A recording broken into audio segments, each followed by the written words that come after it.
Hi, folks. Denny here. Today we're going to talk about bridges, and we're talking about songwriting, of course. The bridges, that was one of the hardest things for me to understand because everybody was saying your song needs a bridge, your song needs a bridge, and I'm talking about if you have a chance to get yourself into a songwriters group, that's probably the best advice I can give you is find a group that you can sit with and challenge each other and come up with different ideas and share feedback. Feedback is great. But one of the feedbacks I was getting all the time was your song needs a bridge, their song needs a bridge. And then some of the people that were giving me this advice, they have this formula for a bridge that was repetitious that I found was very redundant. How they kept coming back with the same bridge all the time with different words, different songs, but it didn't matter what the tempo was. It was always go to this chord, go to that chord, and come back.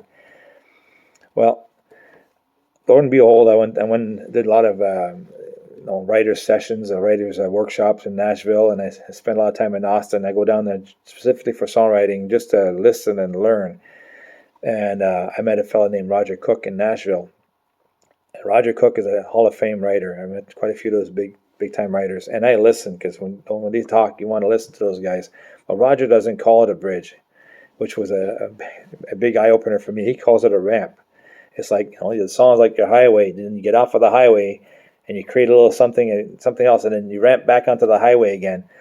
So for him, a ramp is something that happens either before a solo, before another chorus, before a verse. So calling it a ramp was a big deal for me.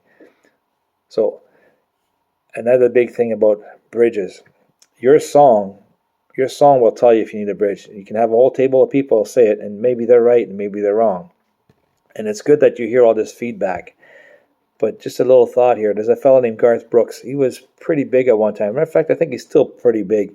And one of his biggest songs is called The Dance. I love that song. I sing it when I do shows. The Dance has no bridge. Oh boy, what do we do now? So, no, your song does not need a bridge. But if you want to put a bridge or a ramp, it's a good idea if it needs it. The song will tell you. Have a wonderful day.